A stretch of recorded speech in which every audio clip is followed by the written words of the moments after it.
ugu dambeyntii waa lagu kala tagay shirkii golaha wadatashiga qaran ee muqdisho ka socday ee la rabay in lagu dhiso xisbigii weynaa oo ay madaxda Soomaalida gaar ahaan kuwa hadda tareenka ka saaran ee madaxweyne Xasan Sheekh Maxamuud iyo kuwa dowlad goboleedyada Galmudug Hirshabelle iyo Koonfur Galbeed ay rabeen ku heshiiyaan waxaan kula wadaagayaa hal qodob oo sabab u ah kala tagaas waxa laga yaabaa inaan dib la isugu soo laabanin wararkii ugu dambeeyay iyo shirkii ugu dambeeyay oo yeesheen natiijada ku soo dhamaaday dib u dhici madashii maanta la filayay ayaan kula wadaagaya hadan nagu cusub nagu soo bir muuqaalkan soo shirkadaada oo maasanta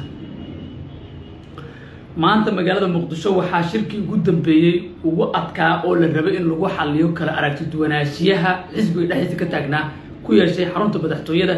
madaxweynaha Soomaaliya Xasan Sheekh Maxamuud iyo ra'iisul wasaare Xamse Cabdi Barre ra'iisul wasaare ku-xigeenka dalka Saalax Axmed Jaamac iyo sidoo kale gudoomiyaha golaha shacabka ee baarlamaanka Soomaaliya iyo xataa waxa goobjooga madaxweynayaasha maamul goboleedyada Galmudug Koonfur Galbeed iyo Hirshabelle waxa kale oo goobjooga SSC Khaatun hogaamiyahooda firdhiye iyo mas'uuliyiin kale Cabdiraxmaan Odawa ayaa markii ugu horeysay kaamirada ay soo qabatay tan iyo dib u doorashadii madaxweyne Xasan Sheekh Maxamuud Odawa maalmahan kaamirada kama soo muuqan laakiin maanta arrimaha xisbiga ayaa loo fadhiyay waliba kursigiisa la isku haystay ugu dambeyntii madashii maanta la filayay ama xafladii shaacinta oo la filayay ayaa lagu kala tagay waxaana sababta lagu sheegay hal qodob oo aan ogaanay oo ah shuruud uu soo rogay hogaamiyaha maamulka Koonfur Galbeed Cabdicasiis Xasan Maxamed Laftagar shuruudaas waxa weeye inuu dalbaday in la siiyo xubin muhiim ah sida xogayaha xisbiga ama in la siiyo gudoomiyaha xisbiga warar kala warinayo inuu gudoomiye ku-xigeenka dalbaday in beeshiisa la siiyo sababta ugu weyn wuxuu ku sheegay in xisbiga ay ku midoobayaan saddex beelood oo ay kala matalayaan Xasan Sheekh Maxamuud isaga oo Laftagareen ah iyo ra'iisul wasaaraha Soomaaliya Xamse Cabdi Barre sidaas darteedna u baahan yahay jago muhiim ah halka markii horena madaxweyne Xasan Sheekh Maxamuud uu raadinayay inuu xisbiga hogaamiye murashaxiisa ka noqdo Xamse Cabdi Barre oo gudoomiyaha xisbiga noqdo Cabdiraxmaan Odawana laga dhigo xogayaha xisbiga laakiin Laftagar waa diiday wuxuu yiri beesha aan matalo aniga waxaan uga baahanahay xil muhiim ah oo dalbaday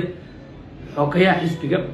ama gudoomiye ku-xigeenka xisbiga aad uma xoogana wararka gudoomiye ku-xigeenka laakiin waana la isku mari waayay ugu dambeyntiina xafladii maanta 5 galabnimo la filay in dhacdo ayaa dib u dhacday waqti kale lama shaacin wali is hays ayaa jira warar kale waxa tilmaamaya in suurtagal tahay in Laftagareen uu aadi doono Baydhabo halkaasina xisbi kale uga dhawaaqi karo iyadoo la diyaariyay markuu Muqdisho ka dhaqaaqo Baydhabo uu tago ragga kale xisbigaasi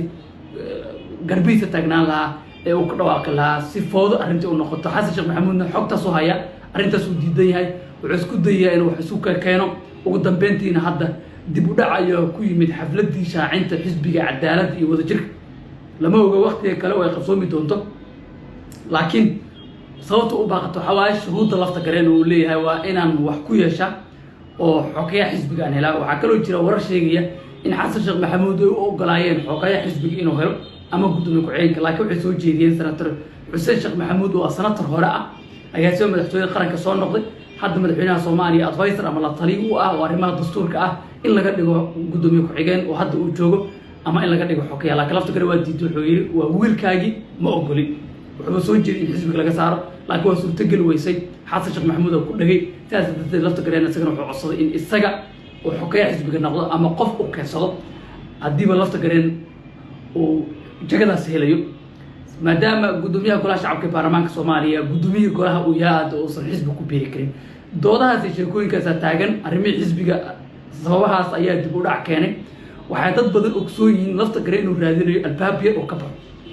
inuusan ku qanacsanin sida wax ku socdaan laakiin uu raadinayo isgoys oo tareenka uu dagi karo Xasan Sheekh Maxamuud uu diidan yahay sababtoo ah wali wuxuu naawilaya Cabdicasiis Xasan Maxamed Laftagareen saaxiibadiisii hore ee filo Soomaaliya ka baxay sida madaxweynihii hore ee Soomaaliya Maxamed Cabdullaahi Farmaajo oo uu shir wadaag leeyahay oo markii ugu dambeysay hadda markii shirka golaha wadatashiga qaran oo ka baxay uu aaday magaalada la yiraahdo Dooxa dalka Qatar halkaasna uu kula soo shiray si qarsoodi ah dib Muqdisho ugu soo laabtay markastana inay laba saaxiib oo iska agdhow isagana oo daneynayo inuu ku biiro ama uu shir la noqdo oo dib uu soo dhiso si kastaba ahaatee dadka siyaasadda ka faalooda waxay leeyihiin Laftagareen waa uu ka hari doonaa isbahaysiga meeshii uu haraba ma bilowga dhismaha xisbiga mise kadib markii uu kursigiisa helo markasta wuxuu noqon doonaa sakiintii lagu qali lahaa madaxweyne Xasan Sheekh Maxamuud oo hamigiisii filo Soomaaliya uu soo laashada lagu jaray laabay leeyahay dadka siyaasadda ka faalooda laakiin lama oga ugu dambeyntii meeshii ku soo biisho doonto qorqor iyo ninka la yiraahdo cali Guudlaabe iyo firdhiye iyo wax shuruuda ma wataan ayaga waxa weeye dalabkooda ugu weyn in kursigooda ay sii joogaan xisbigana ay ku matalaan wararkaas ugu weyn sheekooyinkii xisbiga iyaga ayayna had wixii la Soomaaliyeed ka soconin wax dan Soomaaliyeed oo laga shiray oo kaliya laga shirayo wadajirka xisbigoodii iyo cadaaladda ay dhisteen iyo sidii mid kasta meesha uu joogo lagu sii haan lahaa saami u heli lahaa awood xisbigu u dhex yeelan lahaa ayaa laga shirayaa ee lagama shirayo ammaanka dalka Soomaaliya lagama shirayo doorashooyinkii jahwareerka siyaasadeed ee taagan iyo xal u helidooda arrimihii dastuurka intaas oo dhanba ilaa hadda lagama shirin madaxweynaha maamul goboleedyada Puntland iyo Jubbaland weli waa maqayhiin mucaaradka kale weli waa maqayl wixii warar ku soo kordho waxay ku soo gudbi doonaa wararkani barnaamijyada dabaadi Allah uu diro maaragtida nala wadaag qaybta sifaalada xisbigan wuxuu ka bedeli doonaa xaaladda Soomaaliya lafta kale ma sii saarnoon doonaa tareenkan mise waa ka hari doonaa aad ama